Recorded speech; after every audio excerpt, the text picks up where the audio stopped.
ಮಕ್ಕಳ ಬ್ರೇಕ್ಫಾಸ್ಟ್ ಮತ್ತು ಲಂಚ್ ಬಾಕ್ಸ್ಗೆ ಇವತ್ತು ಮಂಗಳೂರು ಬನ್ಸನ್ನು ಮಾಡ್ತಾ ಇದ್ದೀನಿ ಸ್ನೇಹಿತರೆ. ಇದು ಮಕ್ಕಳಿಗೆ ಬೆಳಗ್ಗೆ ಬ್ರೇಕ್ಫಾಸ್ಟ್ ಕೂಡ ಆಗುತ್ತೆ, ಹಾಗೆ ಲಂಚ್ ಬಾಕ್ಸಿಗೆ ಕೂಡ ಇಷ್ಟಪಟ್ಟು ತಿಂತಾರೆ. ಒಮ್ಮೆ ನೀವು ಕೂಡ ಇದೇ ರೀತಿ ಮಾಡಿ, ತುಂಬ ಚೆನ್ನಾಗಿರುತ್ತೆ. ಹೆಲ್ದಿಯಾಗಿ ನಾವು ಮಾಡ್ಬೋದು. ಯಾವ ರೀತಿ ಮಾಡೋದು ಅಂತ ನೋಡೋಣ ಬನ್ನಿ. ಇಲ್ಲಿ ನೋಡಿ, ಒಂದು ಪಾತ್ರೆಯಲ್ಲಿ ನಾನು ಬಾಳೆಹಣ್ಣನ್ನ ಅಂದರೆ 4 ಬಾಳೆಹಣ್ಣು ತುಂಬ ಹಣ್ಣಾಗಿರಬೇಕು. ಸ್ವಲ್ಪ ಕಾಯಿ ಥರ ಎಲ್ಲ ಇದ್ದರೆ ಯೂಸ್ ಮಾಡಬೇಡಿ. ಎಷ್ಟು ಇದಕ್ಕಿಂತ ಹಣ್ಣಾದರೂ ಕೂಡ ಓಕೆ. ಅಂದರೆ ತುಂಬ ಹಣ್ಣಾಗಿರಬೇಕು. ಹಣ್ಣಾಗಿರುವ ಬಾಳೆಹಣ್ಣನ್ನು ನಾನು 4 ಬಾಳೆಹಣ್ಣನ್ನ ಇದರಲ್ಲಿ ಹಾಕ್ಕೊಳ್ತಾ ಇದ್ದೀನಿ ಒಂದು ಪಾತ್ರೆಯಲ್ಲಿ. ಸೊ ನೋಡಿ, ಈ 4 ಬಾಳೆಹಣ್ಣು ಎಷ್ಟು ಹಣ್ಣಾಗಿರುತ್ತೋ ಅಷ್ಟು ತುಂಬ ಚೆನ್ನಾಗಿರುತ್ತೆ ಈ ಮಂಗಳೂರು ಬನ್ಸು. ಸೊ ಈ ರೀತಿಯಾಗಿ ನಾನು ಸ್ಮ್ಯಾಶ್ ಮಾಡ್ಕೊತಾ ಇದ್ದೀನಿ. ಎಲ್ಲೂ ಗಂಟು ಅಂದರೆ ಬಾಳೆಹಣ್ಣು ಎಲ್ಲೂ ಗಂಟು ಥರ ಇರಬಾರ್ದು, ಇಲ್ಲ ಚೆನ್ನಾಗಿ ಸ್ಮ್ಯಾಶ್ ಮಾಡ್ಕೋಬೇಕು. ನೋಡಿ ಈ ರೀತಿಯಾಗಿ. ಅದಕ್ಕೆ ಹೇಳಿದೆ ನಿಮಗೆ, ತುಂಬ ಹಣ್ಣಾಗಿರೋ ಬಾಳೆಹಣ್ಣೆ ತಗೊಳ್ಳಿ, ಬೇಗ ಸ್ಮ್ಯಾಶ್ ಮಾಡ್ಬೋದು ಮತ್ತು ರುಚಿ ಕೂಡ ಜಾಸ್ತಿ ಆಗುತ್ತೆ ಅಂತ. ನೋಡಿ, ಈಗ ಈ ಬಾಳೆಹಣ್ಣು ನಾನು ಈ ರೀತಿಯಾಗಿ ಸ್ಮ್ಯಾಶ್ ಮಾಡ್ಕೊತಾ ಇದ್ದೀನಿ. ನೋಡಿ, ಬೇಗ ಕೂಡ ಸ್ಮ್ಯಾಶ್ ಆಯಿತು, ಯಾಕಂದರೆ ತುಂಬ ಹಣ್ಣಾಗಿತ್ತು ಬಾಳೆಹಣ್ಣು, ಹಾಗಾಗಿ ನೋಡಿ ಈ ರೀತಿಯಾಗಿ ಬರಬೇಕು. ಸೊ ಈ ಬಾಳೆಹಣ್ಣು ತುಂಬ ಸಿಹಿ ಇರುತ್ತೆ, ಹಾಗಾಗಿ 4 ಬಾಳೆಹಣ್ಣು ತೊಗೊಂಡಿದ್ದೀನಿ. ಹಾಗೆ 4 ಸ್ಪೂನಷ್ಟು ಸಕ್ಕರೆ ಪುಡಿ ಹಾಕ್ಕೊಂಡಿದ್ದೀನಿ. ನೀವು ನೋಡ್ತಾ ಇರಬಹುದು, 4 ಸ್ಪೂನ್ ಹಾಕಿದ್ದೀನಿ ಮತ್ತು 1 ಸ್ಪೂನ್ ಅಂದರೆ 4ರಿಂದ 5 ಸ್ಪೂನಷ್ಟು ಸಕ್ಕರೆ ಪುಡಿನ ಹಾಕ್ಕೋಬೇಕು.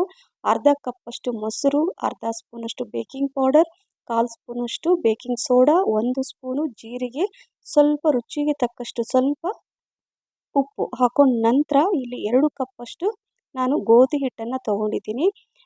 ಮಂಗಳೂರು ಬನ್ಸ್ ಅಂದರೆ ಹೆಚ್ಚಾಗಿ ಮೈದಾ ಹಿಟ್ಟಲ್ಲೇ ಮಾಡ್ತಾರೆ.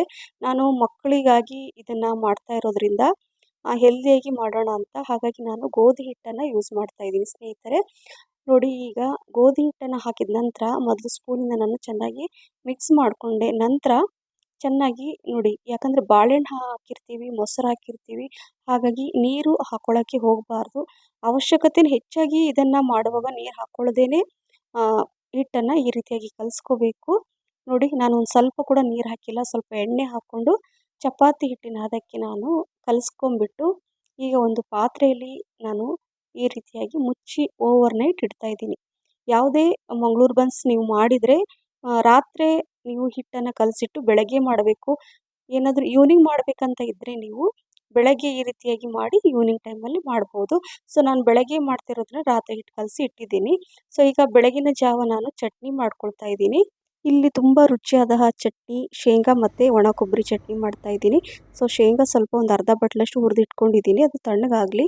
ಇಲ್ಲಿ ಅರ್ಧ ಬಟ್ಲಷ್ಟು ಒಣ ಕೊಬ್ಬರಿನ ಹೆಚ್ಚಿಬಿಟ್ಟು ಹಾಕ್ಕೊಂಡಿದ್ದೀನಿ. ಹಾಗೆ ಹುರಿದಿರೋಂತಹ ಶೇಂಗಾನ 7ರಿಂದ 8 ಹಸಿಮೆಣಸಿನ್ಕಾಯಿ, ಶುಂಠಿ, ಬೆಳ್ಳುಳ್ಳಿ, ಹಾಗೆ ಕೊತ್ತಂಬರಿ ಸೊಪ್ಪು, ಸ್ವಲ್ಪ ಪುದೀನ ಎಲ್ಲ ಚೆನ್ನಾಗಿ ತೊಳೆದ್ಬಿಟ್ಟು ಹಾಕ್ಕೋಬೇಕು. ಅರ್ಧ ಸ್ಪೂನಷ್ಟು ಜೀರಿಗೆ, 1 ಏಲಕ್ಕಿ, ಅರ್ಧ ನಿಂಬೆಹಣ್ಣಿನ ಗಾತ್ರಷ್ಟು ಹುಣಸೆ ಹಣ್ಣನ್ನು ಹಾಕ್ಕೊಳ್ತಾ ಇದ್ದೀನಿ. ಹಾಗೆ ಸ್ವಲ್ಪ ಬೆಲ್ಲ, ರುಚಿಗೆ ತಕ್ಕಷ್ಟು ಉಪ್ಪು, ಸ್ವಲ್ಪ ನೀರು ಹಾಕ್ಕೊಂಡ್ಬಿಟ್ಟು ಇದನ್ನು ಚೆನ್ನಾಗಿ ಈ ರೀತಿಯಾಗಿ ರುಬ್ಬಿ ಇಟ್ಕೊಂಡಿದ್ದೀನಿ. ಸೊ ಈಗ ಇದಕ್ಕೆ ಒಗ್ಗರಣೆ ಹಾಕ್ಕೋಬೇಕು. ಅದಕ್ಕಿಂತ ಮುಂಚೆ ಇದನ್ನು ಒಂದು ಪಾತ್ರೆಯಲ್ಲಿ ನಾನು ತೆಗೆದಿಡ್ತಾ ಇದ್ದೀನಿ. ರುಚಿ ಅಂತೂ ಸೂಪರಾಗಿರುತ್ತೆ ಸ್ನೇಹಿತರೆ. ಈ ಚಟ್ನಿ ರುಚಿ, ಚಟ್ನಿ ನೆಕ್ಕಿ ನೆಕ್ಕಿ ತಿಂತೀರ, ಅಷ್ಟೊಂದು ರುಚಿಯಾಗಿರುತ್ತೆ. ಒಮ್ಮೆ ಈ ರೀತಿಯಾಗಿ ನೀವು ಕೂಡ ಟ್ರೈ ಮಾಡಿ. ಈಗ ಇಲ್ಲಿ ನಾನು ಒಂದು ಪಾತ್ರೆಯಲ್ಲಿ, ಒಗ್ಗರಣೆ ಪಾತ್ರೆಯಲ್ಲಿ 2 ಸ್ಪೂನಷ್ಟು ಎಣ್ಣೆ ಹಾಕ್ಕೊಂಡಿದ್ದೀನಿ. ಸಾಸಿವೆ, ಸ್ವಲ್ಪ ಜೀರಿಗೆ ಹಾಕ್ಕೊಳ್ತಾ ಇದ್ದೀನಿ. ಹಾಗೆ ಸ್ವಲ್ಪ ಇಂಗು ಹಾಕ್ಕೋಬೇಕು, ಸ್ವಲ್ಪ ಕರಿಬೇವಿನ ಎಲೆ. ಸೊ ಹಾಕಿದ ನಂತರ ಈಗ ಈ ಒಗ್ಗರಣೆನ ಇದರಲ್ಲಿ ಹಾಕ್ಕೊಳ್ಳೋಣ. ನೋಡಿ, ಒಗ್ಗರಣೆ ಹಾಕಿದ ನಂತರ ಅಂತೂ ಆ ಫ್ಲೇವರ್ ತುಂಬ ಚೆನ್ನಾಗಿರುತ್ತೆ. ಸೊ ಈಗ ನಾನು ರಾತ್ರಿ ಕಲಸಿಟ್ಟಿರುವಂತಹ ಹಿಟ್ಟು ಮಂಗಳೂರು ಬನ್ಸ್ ಮಾಡಲಿಕ್ಕೆ ನೋಡಿ, ಈ ಹಿಟ್ಟು ಇವಾಗ ನಾನು ಬೆಳಗಿನ ಜಾವ ಈ ರೀತಿಯಾಗಿರುತ್ತೆ. ಯಾಕಂದರೆ ನಾವು ಇದರಲ್ಲಿ ಮೊಸರು ಹಾಕಿರ್ತೀವಿ, ಬಾಳೆಹಣ್ಣು ಹಾಕಿರ್ತೀವಿ, ಹಾಗಾಗಿ ತುಂಬ ಸಾಫ್ಟ್ ಆಗಿರುತ್ತೆ. ಸೊ ನೋಡಿ, ಚಪಾತಿ ಮಾಡ್ತೀವಲ್ಲ ಆ ಸೈಜಲ್ಲಿ ಹಿಟ್ಟನ್ನು ತೊಗೊಂಡ್ಬಿಟ್ಟು ಈ ರೀತಿಯಾಗಿ ಎಲ್ಲ ಈ ರೀತಿ ಮಾಡಿ ಇಟ್ಕೊಂಡ್ರೆ ಬೇಗ ನಾವು ಮಂಗಳೂರು ಬನ್ಸನ್ನು ಉದ್ಬಿಟ್ಟು ಅಥವಾ ತಟ್ಟಿಬಿಟ್ಟು ನಾವು ಎಣ್ಣೆಯಲ್ಲಿ ಕರಿಬೋದು, ಬೇಗ ಆಗುತ್ತೆ ಅಂತ. ಈ ರೀತಿಯಾಗಿ ಮಾಡಿಟ್ಕೊಂಡ್ಬಿಟ್ರೆ ಫಾಸ್ಟ್ ಆಗುತ್ತೆ ಅಂತ ಸ್ನೇಹಿತರೆ. ಸೊ ನೋಡ್ತಾ ಇದ್ದೀರಲ್ವ, ನಾವು ನಾರ್ಮಲ್ ಪೂರಿ ಮಾಡ್ತೀವಲ್ವ ಆವಾಗ ಹಿಟ್ಟನ್ನು ಕಡಿಮೆ ತೊಗೊಳ್ತೀವಿ, ಬಟ್ ಮಂಗಳೂರು ಬನ್ಸಿಗೆ ಹಾಗಲ್ಲ, ಹಿಟ್ಟು ಸ್ವಲ್ಪ ಜಾಸ್ತಿನೇ ತೊಗೋಬೇಕು. ದಪ್ಪ ಇದ್ರೇ ಅದು ಚೆನ್ನಾಗಿ ಬರುತ್ತೆ. ನೋಡಿ, ಕೆಳಗಡೆ ಸ್ವಲ್ಪ ಎಣ್ಣೆ ಹಾಕ್ಕೊಂಡಿದ್ದೆ ನಾನು. ನೋಡಿ, ಕೈಯಿಂದ ಕೂಡ ಈ ರೀತಿಯಾಗಿ ತಟ್ಕೋಬೇಕು. ಗ್ಯಾಸ್ ಮೇಲೆ ಎಣ್ಣೆ ಕೂಡ ಬಿಸಿ ಆಗ್ತಾ ಇರುತ್ತೆ. ಈ ರೀತಿಯಾಗಿ ಎಣ್ಣೆ ಹಾಕಿಬಿಟ್ಟು ತಟ್ಟಿ ನಾವು ಪೂರಿ ಅಂದರೆ ಮಂಗಳೂರು ಬನ್ಸ್ ಮಾಡಿಕೊಂಡ್ರೆ, ಈಗ ನಾವೇನು ಫ್ರೈ ಮಾಡಿರ್ತೀವಲ್ವ ಆ ಎಣ್ಣೆ ಕೂಡ ಹಾಳಾಗಲ್ಲ. ಹಿಟ್ಟು ಹಾಕ್ಬಿಟ್ಟು ಲಟ್ಟಿಸಿ ನಾವು ಹಾಕಿದರೆ ಏನಾಗುತ್ತೆ, ಎಣ್ಣೆ ಸ್ವಲ್ಪ ಹಾಳಾಗಿಬಿಡುತ್ತೆ. ಹಾಗಾಗಿ ಯಾವುದೇ ಪೂರಿ ಐಟಮ್ ಮಾಡಿದರೆ ಈ ರೀತಿಯಾಗಿ ಲೈಟಾಗಿ ಸ್ವಲ್ಪ ಎಣ್ಣೆ ಹಾಕ್ಕೊಳ್ಳಿ. ಎಣ್ಣೆಯಿಂದ ಈ ರೀತಿ ತಟ್ಕೊಂಡ್ರೆ ಎಣ್ಣೆ ಕೂಡ ಹಾಳಾಗಲ್ಲ. ಹಾಗಾಗಿ ನಾನು ಇದೇ ರೀತಿಯಾಗಿ ಮಾಡ್ಕೊಳ್ಳೋದು. ಸೊ ನೋಡಿ, ಇದೇ ರೀತಿಯಾಗಿ ನಾನು ಕೈಯಿಂದ ತಟ್ಟು ಕೂಡ ನಿಮಗೆ ತೋರಿಸಿದೆ. ಹಾಗೆ ನಿಮಗೆ ಕೈಯಿಂದ ಆಗಲಿಲ್ಲ ಅಂದರೆ ಈ ರೀತಿ ಚಪಾತಿ ಲಟ್ಟಣಿಗೆ ಇರುತ್ತಲ್ವ, ಅದರಿಂದ ಈ ರೀತಿಯಾಗಿ ಲಟ್ಟಿಸ್ಕೊಂಡು ನೀವು ಇಟ್ಕೊಂಡ್ರೆ ನೋಡಿ, ಈ ರೀತಿಯಾಗಿ ದಪ್ಪ ಇರಬೇಕು, ತುಂಬ ತೆಳುವಾಗಿ ಮಾಡ್ಕೋಬಾರ್ದು. ಇದೇ ರೀತಿ ನಾನು ಸ್ವಲ್ಪ ಎಣ್ಣೆ ಹಾಕಿಬಿಟ್ಟು ಈ ರೀತಿಯಾಗಿ ಪೂರಿನ ತಟ್ಕೊಳ್ತೀನಿ. ಬನ್ಸನ್ನು ನೋಡಿ, ಈ ರೀತಿಯಾಗಿ ದಪ್ಪವಾಗಿ ಇರಬೇಕು. ಒಂದು ಪ್ಲೇಟಲ್ಲಿ ನೋಡಿ ಈ ರೀತಿ ಮಾಡಿಟ್ಕೊಂಡ್ಬಿಟ್ರೆ ಬಿಸಿ ಬಿಸಿಯಾಗಿ ಮಂಗಳೂರು ಬನ್ಸ್ ಬೇಗನೆ ಮಾಡ್ಬೋದು. ನೋಡಿ, ಎಲ್ಲೂ ಕೂಡ ಸ್ಟಿಕ್ ಆಗಿಲ್ಲ. ಇಷ್ಟೆಲ್ಲ ಮಾಡಿಟ್ಕೊಂಡ್ರೂ ಕೂಡ ಒಂದಕ್ಕೊಂದು ಅಂಟ್ಕೊಳ್ಳೋದಿಲ್ಲ, ಯಾಕಂದರೆ ನಾವು ಎಣ್ಣೆ ಹಾಕಿಬಿಟ್ಟೆ ಉದ್ದಿದ್ದೀವಿ. ಹಾಗಾಗಿ ಇದು ಒಂದಕ್ಕೊಂದು ಸ್ಟಿಕ್ ಆಗಲ್ಲ. ಸೊ ಈಗ ಕಾದಿರುವ ಎಣ್ಣೆಯಲ್ಲಿ ನಾನು ಒಂದೊಂದಾಗಿ ಈ ರೀತಿಯಾಗಿ ಹಾಕಿಬಿಟ್ಟು ಮಂಗಳೂರು ಬನ್ಸನ್ನು ರೆಡಿ ಮಾಡಿ ಇಡ್ತಾ ಇದ್ದೀನಿ. ನೋಡಿ, ಈಗ ಈ ಥರ ಹಾಕಿಬಿಟ್ಟು ಸುಮ್ಮನೆ ಬಿಡಬಾರ್ದು. ಒಂದು ಸ್ಪೂನಿಂದ ಈ ಥರ ಪ್ರೆಸ್ ಮಾಡಿ ನಿಧಾನಕ್ಕೆ, ಯಾಕಂದರೆ ತುಂಬ ದಪ್ಪ ಇರುತ್ತೆ ಇದು, ಫ್ರೈ ಮಾಡಲಿಕ್ಕೆ ಸ್ವಲ್ಪ ಟೈಮ್ ಬೇಕು. ನಿಧಾನಕ್ಕೆ ಎರಡೂ ಕಡೆ ಈ ರೀತಿಯಾಗಿ ಈ ಕಲರ್ ಬರಬೇಕು. ಸೊ ಈ ರೀತಿಯಾಗಿ ಮಂಗಳೂರು ಬನ್ಸ್ ನೀವು ಅವಾಗವಾಗ ಮಕ್ಕಳ ಬ್ರೇಕ್ಫಾಸ್ಟ್ ಲಂಚ್ ಬಾಕ್ಸಿಗೆ ಮಾಡಿ ಕೊಡಿ. ತುಂಬ ಖುಷಿಯಾಗಿ ಎಂಜಾಯ್ ಮಾಡಿ ತಿಂತಾರೆ ಮಕ್ಕಳು. ಮಂಗಳೂರು ಬನ್ಸ್ ಅಂದ ತಕ್ಷಣ ಮಂಗಳೂರಿಗೆ ಹೋಗ್ಬಿಟ್ಟೆ ತಿನ್ನಬೇಕು ಅಂತ ಏನೂ ಇಲ್ಲ ಸ್ನೇಹಿತರೆ. ಆವಾಗವಾಗ ನಾವು ಮನೆಯಲ್ಲೇ ಈ ರೀತಿಯಾಗಿ ಮಾಡಿ ಕೊಟ್ಟರೆ ಎಲ್ರಿಗೂ ಖುಷಿಯಾಗತ್ತೆ.